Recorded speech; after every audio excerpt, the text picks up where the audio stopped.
মুহূর্তে আমরা যদি দেখতে পারি যে জিহাদের ময়দানে কারা অবস্থিত আছে, মানবিকতার দিক থেকে কারা এগিয়ে আছে, তাহলে শুধুমাত্র ইরান এগিয়ে আছে এবং ইরান একটি শিয়া দেশ।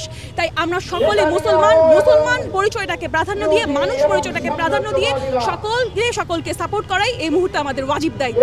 বিভেদ বলতে কিছু নেই, শিয়া সুন্নি আমরা সকলে একই উম্মার অংশ। আমাদের সকলেরই শত্রু হচ্ছে অবৈধ ইসরায়েল এবং এর পৃষ্ঠপোষক সেই জায়নিস্ট আমেরিকা এবং পশ্চিমা শক্তি। আমরা সেই শক্তির বিরুদ্ধে ঐক্যবদ্ধ হয়ে দাঁড়াবো এবং সেই ঐক্যবদ্ধ শক্তির দাবানলে সেই জায়নিস্ট শক্তি ভেসে যাবে সেই আশাবাদ করছি আমরা। ঐক্যবদ্ধ হওয়ার কোনো বিকল্প নেই, এখানে বিভেদের কোনো সুযোগই নেই।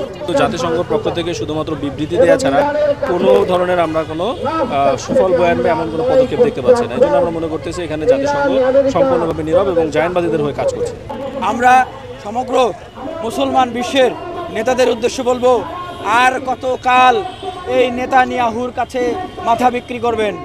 আর কতকাল এই ডোনাল্ড ট্রাম্পদের কাছে আপনারা মাথা বেছে দিবেন? আর কতকাল গোলামি করবেন? মুসলমানদের জন্ম তো গোলামি করার জন্য হয় নাই।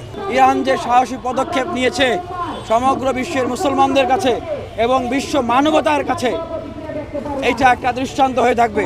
আমরা সমস্ত মুসলিম বিশ্বের ভাইদেরকে বলবো, ইরানের নেতৃত্বের সাথে থাকুন। এখন যে কোনো ব্র্যান্ডের পুরাতন এসি বদলে নতুন ওয়ালটন এসিতে উপভোগ করুন 25% ছাড়।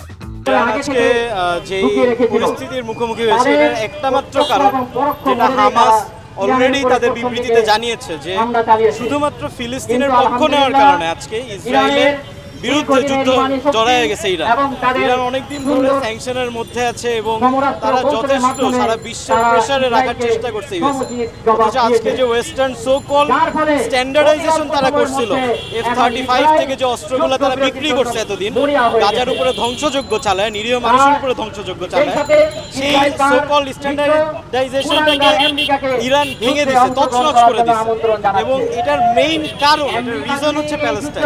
গর্ভবতী নারী সহ ছাড় পাচ্ছে না ইসরায়েলের জুলুমের হাত থেকে। একজন নারী হিসেবে যখন আমি দেখলাম যে শিশু বাচ্চারাও ইসরায়েলের জুলুমের থেকে ছাড় পাচ্ছে না, তখন আমি কোনোভাবেই নিজেকে আটকে রাখতে পারলাম না।